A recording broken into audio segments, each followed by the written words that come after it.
depending on which one of us you are. That's what we're going to do when we're in Las Vegas. We're going to have a ship's captain marry us. Right. And having one of the captains marry us and Klingons as our witnesses. And it's definitely, it's been put out there, but I warned him that I don't know if there was enough alcohol in Vegas for that to happen. But this one is from the 2390s. From the last episode? Yes, of Next Generation. And from the last episode of Voyager. Cool. Forget you. I'm going with him. Go on. I know when I'm beaten. The 20th century world has been affected by Star Trek. But what was equally fascinating was how Star Trek would be affected by the 20th century world. There's an old Vulcan proverb. Only Nixon could go to China.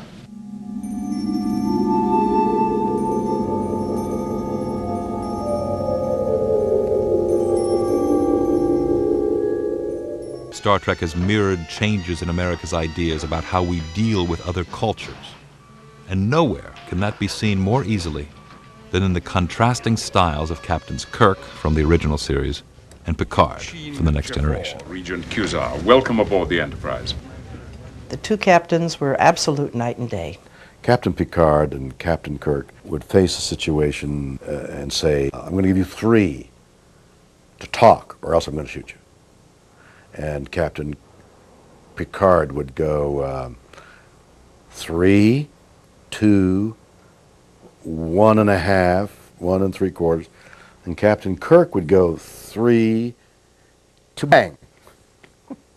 I mean, Kirk had no compunction about destroying a planet if he didn't get one person back. You know, I mean, he was going to do it too, you know, and he's always beaming down and, you know, slugging people.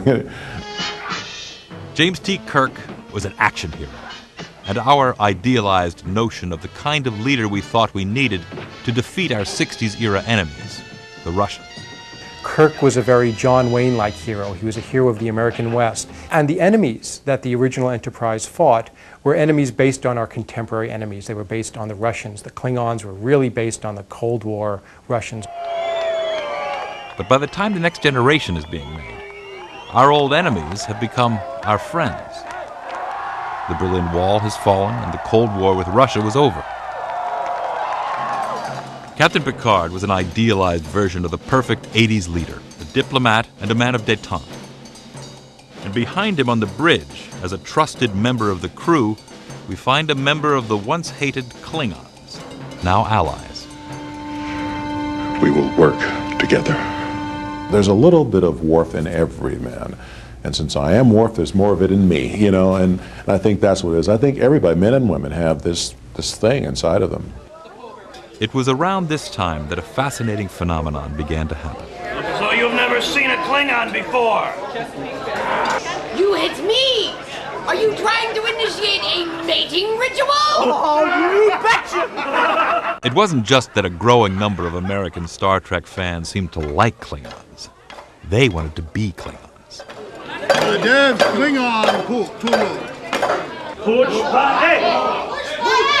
Where is the bathroom? An entire Klingon language sprang up, complete with a grammar. And even a school where you can learn to speak Klingon.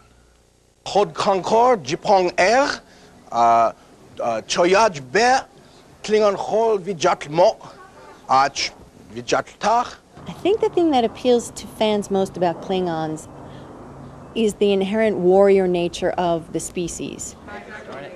Most people like Klingons just because they're kind of the Hell's Angels of the galaxy. You know, they're loyal and aggressive, and they like to fight, you know, and but in kind of a benign way. These people that play Klingons at these types of things are among the kindest people and the gentlest people I know. Without the costumes, you know, I've gotten to know some of them, they've gotten to know me, we've exchanged our stories, and there is a real sense of like a family reunion when you get together with them. We do library visits, hospital visits, making ourselves known. We do a lot of with reading, National Reading Month to encourage reading, the importance of reading. Can't go into space if you cannot read. They represent is honor and dignity and loyalty and family and all really very positive qualities taken to the hilt. Plus then, you know, you get to wear all the leather and the prosthetics. In the third series, Deep Space Nine, more and more alien species cropped up for Captain Benjamin Sisko to deal with. Each was stranger than the last, and not all of them were ready to get along. That's enough! Who the hell are you? Odo, this is our new Starfleet commander. Sisko's presence as kind of this frustrated, very powerful and very compassionate leader is the way some Americans would like to see our country, a kind of global policeman who has to juggle all these different, you know, conflicting ideologies. But if Star Trek mirrored changes in the way Americans thought about international politics, it also mirrored a change in the way we thought about sexual politics as well.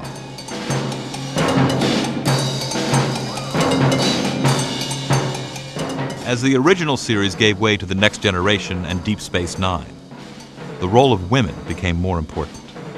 The women on Star Trek have evolved.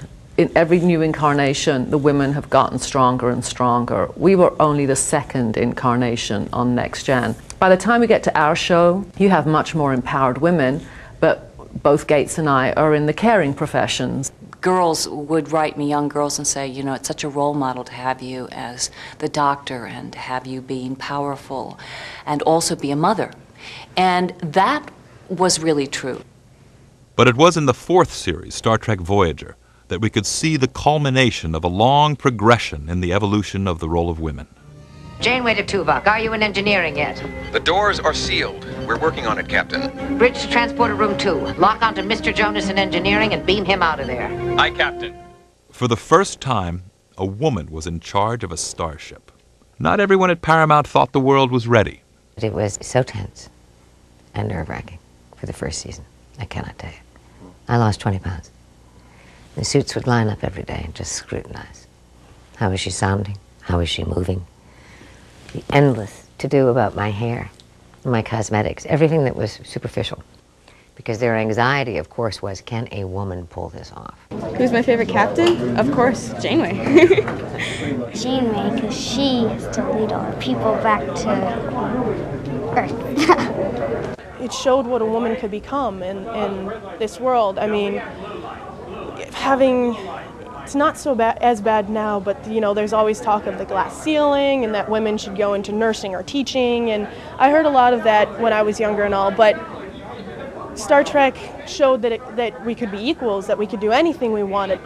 But what it would turn out Star Trek fans have always wanted most was family.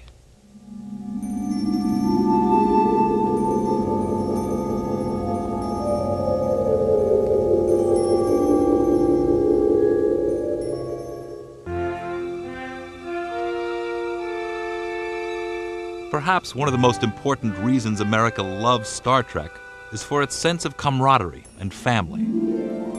Part of the fun was this friendly rivalry between McCoy and Spock that spoke so much of an enduring friendship that neither one of them was ever going to admit to. Spock, Captain. I trust all has gone well.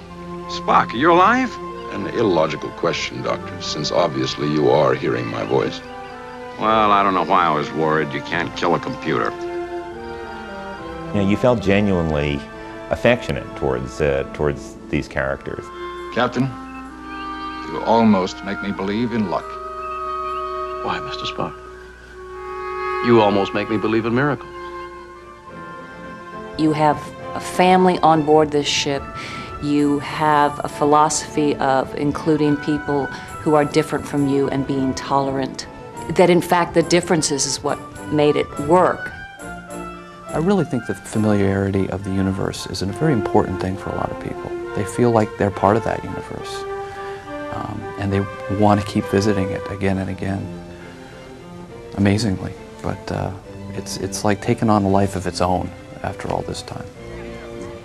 And for some people, it's real. For many Americans, this TV family was something they watched with their real family. I grew up watching Star Trek, the classic series. We used to play Star Trek in the backyard, and my sister was Spock, and I was Captain Kirk, always Captain Kirk. It came on reruns every night at 11 o'clock.